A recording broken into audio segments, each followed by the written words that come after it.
Hi, it's Dr. Pavanka. Today I wanted to talk a little bit about rabies.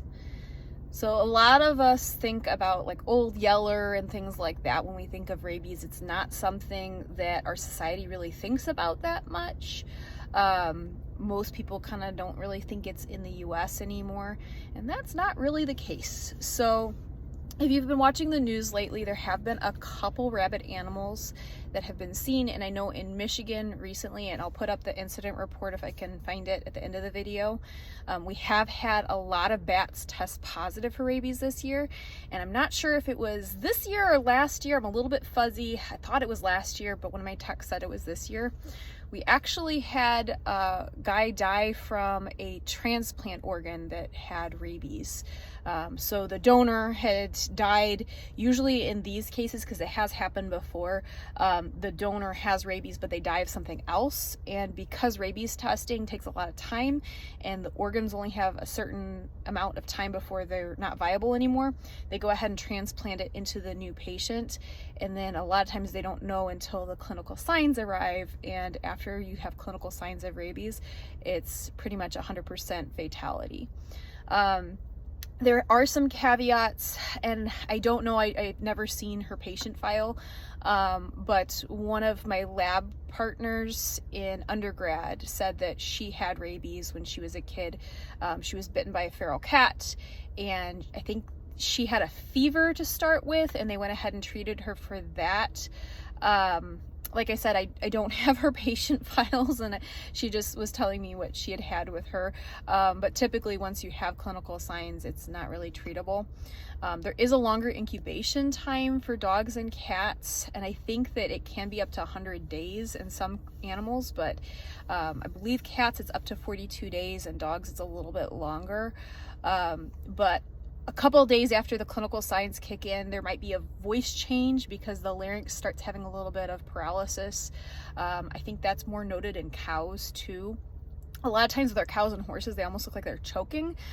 So it's really hard not to reach your hand in their mouth to see what they have in there. But this virus is transmitted via saliva. So a lot of times when they get a bite, or if you have a nick on your finger and you put it into their water dish to kind of clean it out, if you're out at the farm, you can contract rabies that way. With our bats, because their bites are so small, we can't really be sure if they've transmitted or bit. So a lot of times bats are at risk, and it is recommended that they're caught and tested. With rabies testing, this cannot be done while they are alive. If I remember correctly, historically, they had a hard time finding what was causing rabies because they kept testing the saliva, they kept testing other things, and they couldn't characterize it from that. But it's actually a small part in the brain, and because the pathologists don't really trust us general practitioners to get the right sample, we typically have to send the whole head in. So with that, and I know that sometimes depending on the male, we don't necessarily get a viable sample. I had a tech who had a bat in her home and she sent it out, and I think they started the prophylaxis and they never were able to tell if the bat was positive or not because it had desiccated and decayed before they could actually get a sample. But it is something that typically within a few days there's that vocal change and changes in personality. A lot of times they're less outgoing.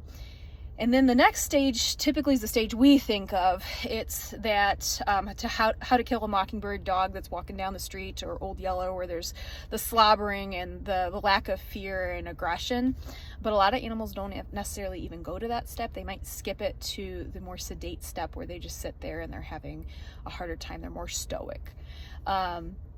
Typically these animals die because their muscles don't really work and they can't really swallow and do their normal actions for life.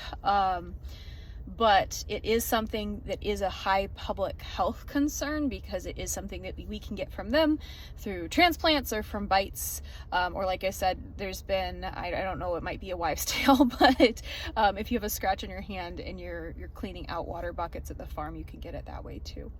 There are rabies vaccines, and anybody who works in vet med is recommended to have it. It was required for my vet school, and I think a lot of the vet schools and tech programs require it because, if I remember correctly, there's a 300 times more likely chance that anybody who works with animals will get rabies. And I remember it was a shocker to me when I was in vet school, because I also thought of it as the thing from Old Yeller. But a lot of our necropsy techs and our pathologists actually did see a lot of rabid animals. And I know when I was externing at Kentucky's veterinary diagnostic lab, we had a couple animals that came in that were very suspicious for it. The problem is some of those, the producers actually shot in the head, so we couldn't test them. And then the one that I worked with personally, it actually ended up not being rabies. It ended up being canine distemper. There's a form that sometimes you don't see disease younger in life, and when they get older you can see that through behavioral changes, kind of like rabies. And canine distemper is something that we do see in raccoons and other creatures that does mimic rabies, so it's always smart to test. And honestly, if an animal bites and we don't have a for sure rabies status, legally there are some requirements as far as either a strict 10-day quarantine or going ahead and testing those animals, which is always a very sad thing to do because we can't just keep them alive and test saliva.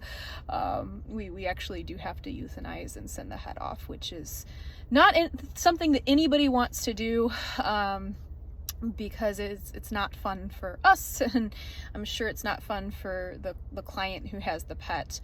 This is why we do strongly recommend and require rabies. Michigan requires it for dogs and ferrets. I don't know why they don't require it in cats, because cats are ones that do get rabies quite frequently because they fight with other cats, so there's that spread through that. But also in Michigan, bats are the most common source of rabies, so cats really do like squeaky toys that fly, and they will go after bats, and they can contract rabies through those bites. With that is why the clinic I work at requires rabies in all the animals we work with, because we have a little bit more leeway. If they bite somebody, we don't have to decapitate the head, the animal, and send the head in.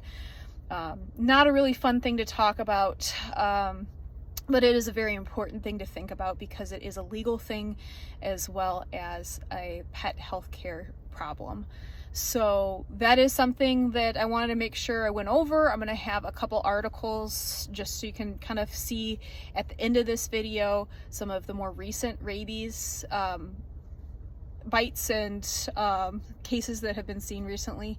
I have to say, one of the ones that seemed kind of the most interesting and also really sad was, I think when I was in vet school, there was a girl who went to, I think it was India, on a yoga retreat, and she pet a feral puppy and didn't realize the feral puppy had rabies.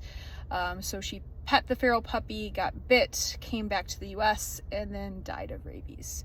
So it is something we still see. We do see it a lot in other countries too, but there are some countries that don't have rabies, which makes export for animals from our country a little bit more difficult.